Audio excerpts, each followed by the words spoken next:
और एक बार, अब ऐसी बात ही चल रही है, विनोद की बातें। एक बार एक डोकरी ने तपस्या करी, महादेव जी का खूब भजन किया, तपस्या किया।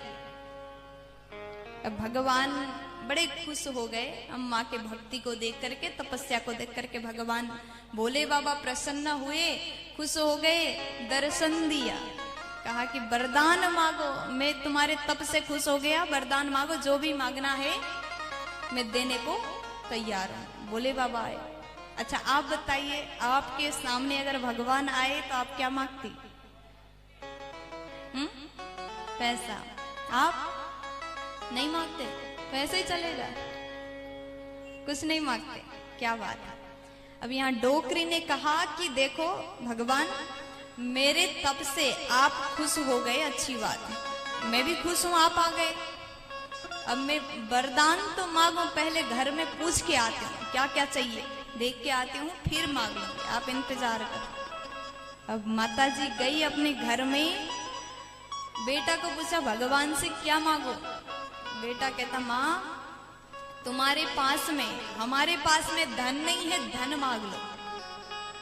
बहू ने कहा धन तो मांगो, लेकिन पोता नहीं है, पोता मांग लो। डोकरी कहती है मेरे पास आंखें नहीं, मैं आंखें ना मांगू, अंधी थी।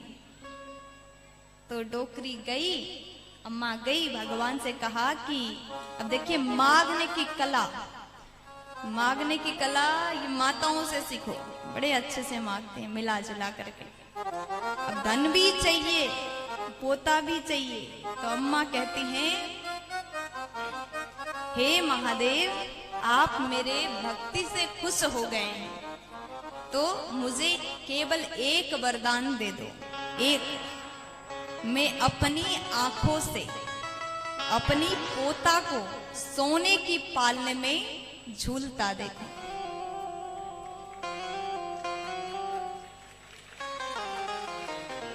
मांगने की कला अगर किसी से सीखना है तो माताओं से सीखो,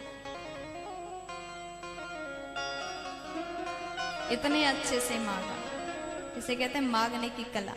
सकाम भक्ति वाले तो सब ट्रेंडी होते हैं, प्यार से बोलो। चलिए आज सोमवार है तो भोले बाबा को हम भी मनाएं।